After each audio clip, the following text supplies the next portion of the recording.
नमस्कार जोहार। चले जानते हैं झारखंड की ताज़ा खबरों को, लेकिन उससे पहले अगर आपने अभी तक इस चैनल को सब्सक्राइब नहीं करो सब्सक्राइब कर लें, जिससे कि आपको झारखंड की ताज़ा खबर रोजाना मिलती रहे। सबसे पहली बड़ी खबर, स्वास्थ्य मंत्री बन्ना गुप्ता ने दिखाई मानवता, काफिला रोककर घायलों को भिजवाया अस्पताल।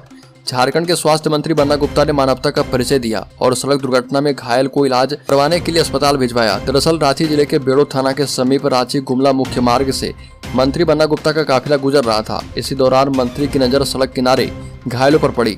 मंत्री ने तुरंत काफिला रोक दिया और खुद गाड़ी से उतरकर एम्बुलेंस को फोन कर पहुंचने का निर्देश दिया। साथ ही मंत्री बन्ना गुप्ता ने मौके से रांची एसपी को फोन करके थाना को घटनास्थल पहुंचने का निर्देश दिया है। बढ़कर मुख्यमंत्री हेमंत सोरेन ने पीएम मोदी को लिखा लेटर, सरना धर्म कोड को लेकर जल्द निर्णय लेने की मांग की है। झारखंड के मुख्यमंत्री हेमंत सोरेन ने प्रधानमंत्री मोदी को पत्र लिखा। इस पत्र के जरिए सीएम हेमंत सोरेन ने पीएम से आदिवासियों के सरना धर्म कोड की मांग पर जल्द और सकारात्मक फैसला लेने का आग्रह किया है। इस बात की जानकारी खुद हेमंत सोरेन ने अपने एक्स ट्विटर हैंडल पर दी है। सीएम हेमंत सोरेन ने लेटर की फोटो भी साझा की और पीएम को टैग करके अपनी बातों को कही है। हेमंत सोरेन ने पीएम से आग्रह किया है कि देश के करोड़ों आदिवासियों के हित में सरना धर्म कोड की मांग पर जल्दी और पॉजिटिव फैसला लें।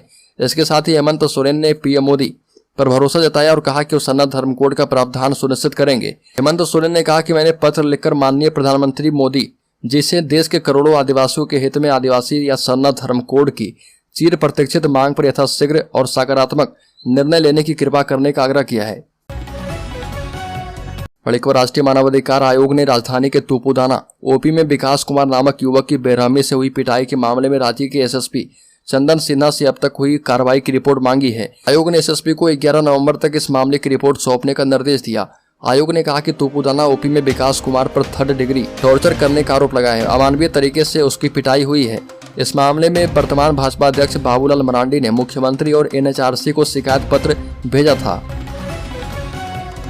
बड़ी खबर, झारखंड में शिक्षकों का मुंडन आंदोलन तेज, मांगे पूरी ना हुई तो दे देंगे जान। बिहार में नियोजित शिक्षकों को राज्यकर्मी का दर्जा दिए जाने की तैयारी के मध्य झारखंड में भी पारा शिक्षकों को वेतनमान देने की मांग तेज हो गई है।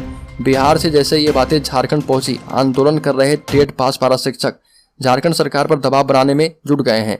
राजभवन के समक्ष विरोध कर रहे टेट पास पारा युवाओं ने इस दौरान न सिर्फ बिहार से सीखने की हिदायत सरकार को दे डाली, बल्कि सरकारी उदासीनता के विरोध में मुंडन करवाकर मांगे पूरी नहीं होने पर आगामी इलेक्शन में सबक सिखाने की बात कही है। झारखंड राज्य टेट पास सहायक अध्यापक समन्वय समिति के प्रदेश अध्यक्ष मिथिलेश उपाध्याय ने सरकार पर उदासीन रवैया अपनाने का आरोप लगाया और कहा कि बिहार में नियोजित शिक्षकों का मानदेय न्यूनतम 32,000 के करीब है, जबकि झारखंड के पारा शिक्षकों का मानदेय 22,000 के करीब है। बढ़कर वंदे भारत के ऑटोमेटिक दरवाजों से परेशान है यात्री, अब अंतिम घड़ी में दौड़कर नहीं पकड़ पा रहे ट्रेन। रांची हावड़ा वंदे भारत एक्सप्रेस नियमित रूप से चल रही है और रांची से टाटानगर होते हुए हावड़ा के लिए चल रही है। हालांकि पहले दिन स्वचालित दरवाजे के कारण यात्रियों में अफरा तफरी का माहौल रहा। टाटानगर रेलवे स्टेशन पर रांची वंदे भारत एक्सप्रेस अपने निर्धारित समय पर 8:40 पर पहुंची और 5 मिनट के ठहराव के बाद 8:45 पर ट्रेन के दरवाजे बंद हो गए। ट्रेन से हावड़ा के लिए कुछ यात्री सवार होने के लिए थोड़ी देर से पहुंचे थे और उन्हें अंदाजा नहीं था कि सामान्य यात्री ट्रेनों की अपेक्षा वंदे भारत ट्रेन के दरवाजे स्वचालित हैं और ट्रेन शुरू होने से पहले बंद हो जाते हैं। ऐसे में जब दरवाजे बंद हुए तो कई यात्री बाहर ही रह गए। ऐसे में आनंद फानन में यात्री पीछे की ओर ट्रेन चालक की ओर भागे। बातचीत के बाद पीछे वाले चालक ने सभी छूटे यात्रियों को अपने डिब्बे से ट्रेन में प्रवेश करवाया।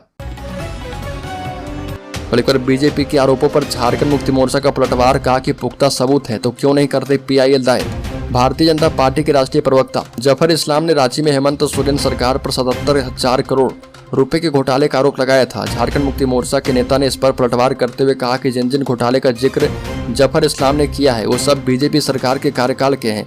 सुप्रीम भट्टाचार्य ने कहा कि मनरेगा घोटाला अर्जुन मुंडा के कार्यकाल का है। माइंस घोटाला में अब तो चीजें बहुत जल्द सामने आएगी और जो मुख्यमंत्री रघुवर दास के समय का है। कमल घोटाला, ट्रॉफी घोटाला सब रघुवर दास के समय का है। ये भी कहा कि भाजपा के राष्ट्रीय प्रवक्ता ने जिन जिन अधिकारियों का नाम लिया है वो सभी पहले अर्जुन मुंडा के समय में है और फिर रघुवर दास के समय में महत्वपूर्ण पदों पर थे और यह एक तथ्य है।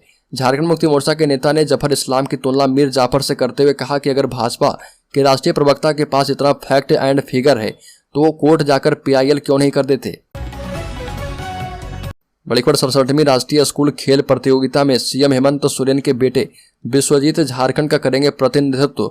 मुख्यमंत्री हेमंत सोरेन के बेटे विश्वजीत एच सोरेन तमिलनाडु में होने वाली 67वीं राष्ट्रीय स्कूल खेल प्रतियोगिता में झारखंड का प्रतिनिधित्व करेंगे। शतरंज के खेल में विश्वजीत सोरेन सहित 20 खिलाड़ियों ने झारखंड की टीम में अपनी जगह बनाई है। राज्य कार्यक्रम पदाधिकारी धीरसेन ए सोरेंग ने बताया कि राष्ट्रीय स्कूली खेल में भागीदारी से पहले झारखंड शिक्षा परियोजना परिषद के द्वारा 21 दिन का कैंप लगाया जाएगा। ट्रायल के अंतिम दिन बास्केटबॉल और साइकिलिंग खेल गांव में, वहीं हॉकी का आयोजन बरियातू बालिका स्कूल में किया जाएगा।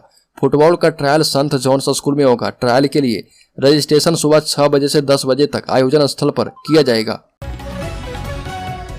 एक बार झारखंड के पाकुड़ में जहरीला भोजन करने से 107 बच्चे बीमार, खाने में मिली थी छिपकली। पाकुड़ में विषाक्त भोजन करने से 107 बच्चे बीमार हो गए। मामला पाकुड़िया प्रखंड का है। बच्चों को अस्पताल में भर्ती करवाया गया, जहां पर उनकी स्थिति खतरे से बाहर बताई जा रही है। प्राप्त जानकारी के मुताबिक बीती रात पाकुड़िया प्रखंड स्थित सीधो कानू मुर्मू मेमोरियल इंग्लिश स्कूल के छात्रावास में मौजूद बच्चों को रात्रि का भोजन दिया गया था और भोजन के दौरान एक बच्चे की थाली में दिए गए हरी सब्जी में छिपकली मिली। इसे देखते ही बच्चे उल्टी करने लगे। इसके बाद अन्य बच्चों की तबीयत बिगड़ने लगी। स्थिति गंभीर होते देख विद्यालय प्रबंधन ने 107 बच्चों में से 65 बच्चों को रामपुर हाट सदर अस्पताल में भर्ती करवाया और जबकि 42 बच्चों को पाकुड़िया के सामुदायिक स्वास्थ्य केंद्र में भर्ती करवाया गया। राज्य के पलामू जिले में रेलवे सुरक्षा बल के जवानों ने रेस्क्यू करके यात्री की जान बचाई। जवानों ने कोयल नदी की बीच धार में फंसे यात्री को रस्सी के सहारे 60 फुट की ऊंचाई तक खींचकर निकाला। उसके बाद घायल यात्री को इलाज के लिए विश्रामपुर सामुदायिक स्वास्थ्य केंद्र में भर्ती करवाया गया, जहां पर प्राथमिक उपचार के उपरांत यात्री को छोड़ दिया गया। पूरा मामला पलामू जिला अंतर्गत Garhwa road junction Garhwa station रेलखंड पर अवस्थित कोयल नदी रेल पुल का है, जिससे बोकारो जिला अंतर्गत बड़की गांव के रहने वाले मनोज करमाली नीचे गिर गए थे। दरअसल मनोज करमाली हटिया जम्मू तवी एक्सप्रेस से दिल्ली जा रहे थे। रामगढ़ रेलवे स्टेशन पर जनरल बोगी में चढ़ने पर सीट नहीं मिली तो वह गेट के पास बैठकर यात्रा करने लगे और गेट के पास बैठकर यात्रा करने के दौरान उनको नींद आ गई और वो ट्रेन से पुल के नीचे गिर गए और जहां वो गिरे वहां पर पानी नहीं बल्कि बालू था और रात भर सुबह होने का इंतजार करते रहे। सुबह होने पर उन्होंने अपने आप को नदी की बीच धार में फंसा हुआ पाया। उसके बाद उसने बचाने के लिए शोरगुल करना शुरू कर दिया, जिस कारण रेलवे की पेट्रोलिंग टीम की नजर उस पर पड़ी। रेलवे की पेट्रोलिंग टीम ने इसकी सूचना रेलवे सुरक्षा बल को दी और इसके बाद 60 फुट ऊंचे पुल पर लाने में सफलता मिली है। राज्य के साहिबगंज जिले में बदले जाएंगे जिले से सभी खराब ट्रांसफार्मर। बता दें कि शहर के विद्युत सर्किल कार्यालय में एक बैठक हुई, जिसमें दुमका विद्युत महाप्रबंधक राकेश प्रसाद मौजूद थे। साहिबगंज जिले में विद्युत संबंधित विभिन्न योजनाओं की समीक्षा की गई। इस दौरान जीएम ने अभियंताओं को निर्देश देते हुए कहा कि अभियंता अपने क्षेत्र का भ्रमण करके विभागीय कार्य का निरीक्षण कर कार्य संबंधित रिपोर्ट जमा करें। साहिबगंज के कार्यपालक अभियंता राजकुमार एवं तकनीकी कार्यपालक अभियंता सत्यनारायण पात्रा को निर्देश दिया कि जिले में जितने भी जले हुए ट्रांसफार्मर हैं उसे जल्द बदलें और पूरा सर्किल में कुल राजस्व का लक्ष्य 20 करोड़ निर्धारित किया गया है। इसके विरुद्ध 13 करोड़ रुपए की वसूली की गई है। RDS स्कीम के तहत शहर में 35 किलोमीटर केबल का कार्य किया जाएगा और ये भी कहा गया किसी भी इलाके में बांस बल्ला में विद्युत कनेक्शन लटकते मिलने पर वहां के कनीय अभियंता पर कार्रवाई की जाएगी। DIG कोल्हान अजय लिंडा ने कहा कि सरायकेला जिले से नक्सलवाद का लगभग खात्मा हो चुका है। सड़क दुर्घटना को रोकने के लिए प्रयास भी किए जा रहे। सरायकेला जिले में नक्सलवाद का खात्मा लगभग हो चुका है। पिछले 6 महीने में मुख्यालय के निर्देश पर पुलिस ने ज्यादातर नक्सलियों को अपनी गिरफ्त में ले लिया है, जिससे जिले में अपराध का पूरी तरह से नामो निशान मिट गया है। कोल्हान के DIG अजय लिंडा ने दिन निर्धारित कार्यक्रम के तहत कांड्रा थाने में निरीक्षण करने पहुंचे थे, जहां पर उनको गार्ड ऑफ ऑनर दिया गया। DIG ने अपने निरीक्षण के दौरान लंबित कांडों की समीक्षा, पंजी जांच, मालखाना निरीक्षण और पुलिस बैरक निरीक्षण किया। इस दौरान पत्रकारों से बात करते हुए उन्होंने कहा कि सभी थाना की पंजियों का मिलान मिल गया है, जो कि अपडेटेड है। DIG ने थाना प्रभारी के कार्य पर संतोष जाहिर किया है। वहीं एक सवाल के जवाब में DIG ने बताया कि सरकार के सरेंडर पॉलिसी और पुलिस हेडक्वार्टर से प्राप्त निर्देश के बाद जिला पुलिस के द्वारा एंटी नक्सल मूवमेंट चलाया गया है। और एक बार झारखंड बीजेपी के द्वारा सूबे में संकल्प यात्रा निकाली जा रही है। सूबे के बीजेपी अध्यक्ष बाबूलाल मरांडी लगातार जनसभाएं करके सूबे की हेमंत सरकार पर करारा हमला बोल रहे। बाबूलाल मरांडी ने धनबाद विधानसभा झरिया में संकल्प यात्रा की रैली को संबोधित किया। धनबाद पहुंचने पर बीजेपी कार्यकर्ताओं के द्वारा बाबूलाल मरांडी का गर्मजोशी से स्वागत किया गया। बाबूलाल मरांडी ने रोड शो भी किया। इस दौरान बीजेपी कार्यकर्ताओं का उत्साह उमंग देखने को मिला। संकल्प यात्रा के तहत आयोजित सभा को संबोधित करते हुए मरांडी ने सूबे की हेमंत सरकार पर जमकर हमला बोला और झरिया में सभा को संबोधित करते हुए कहा कि प्रधानमंत्री श्री नरेंद्र मोदी जी ने गरीब के लिए आयुष्मान योजना की शुरुआत की थी। इस योजना के तहत देश के गरीब परिवार को 5 लाख रुपए तक की स्वास्थ्य बीमा मुफ्त में दी जाती है। देवघर में पूर्व रेलवे के महाप्रबंधक ने किया मधुपुर रेलवे स्टेशन का निरीक्षण। कहा कि रेलवे की जमीन से हटाया जाएगा अतिक्रमण। देवघर में पूर्व रेलवे के महाप्रबंधक अमर प्रकाश द्विवेदी ने मधुपुर रेलवे स्टेशन का निरीक्षण किया। इस दौरान महाप्रबंधक ने मधुपुर स्टेशन परिसर की साफ सफाई, एस्केलेटर, लिफ्ट सहित अन्य यात्री सुविधाओं और रेलवे की भूमि के अतिक्रमण का जायजा लिया। इस दौरान स्टेशन परिसर को लेकर जन शिकायत पर पूर्व रेलवे के महाप्रबंधक ने स्टेशन मास्टर को जमकर फटकार लगाई। इसके अलावा पूर्व रेलवे के महाप्रबंधक ने मधुपुर स्टेशन परिसर में उत्पाद स्टॉल का भी उद्घाटन किया है। पत्रकारों से बात करते हुए पूर्व रेलवे के महाप्रबंधक अमर प्रकाश द्विवेदी ने कहा कि मधुपुर स्टेशन में बचे कार्य को जल्द पूरा कर लिया जाएगा और वहीं रेलवे की जमीन से जल्द अतिक्रमण हटाया जाएगा। मधुपुर स्टेशन में कार्यरत कर्मचारी बहुत ही मजबूत हैं और हर कार्य को शिद्दत के साथ पूरा कर रहे हैं। एक बार झारखंड में साइबर अपराध पर लगाम लगाएगी पुलिस। मोबाइल का IMEI और सिम होगा लॉक। झारखंड में साइबर अपराध रोकने के लिए पुलिस ने बड़ा कदम उठाया है। CID DG अनुराग गुप्ता ने सभी जोन के DIG के साथ साइबर अपराध पर बीते दिनों समीक्षा की थी। इसके बाद उन्होंने आदेश जारी किया कि जिलों में साइबर अपराध के दर्ज मामलों के बाद जिन मोबाइल फोन एवं सिम कार्ड के जरिए ठगी की गई है उनके IMEI नंबर एवं सिम नंबर को लॉक कराया जाएगा। DG CID के आदेश के बाद अब तक राज्य भर में 500 से अधिक मोबाइल के IMEI नंबर एवं 6000 से अधिक सिम लॉक करवाए जा चुके हैं। IMEI के लॉक नंबर होने से एक मोबाइल का इस्तेमाल दूसरी बार नहीं किया जा पाएगा। CRPC 102 के तहत फ्रीज करने का आदेश राज्य में साइबर थानों एवं जिलों में साइबर अपराध के दर्ज मामले में बैंक खातों को फ्रीज करने का भी निर्देश CID DG ने दिया है।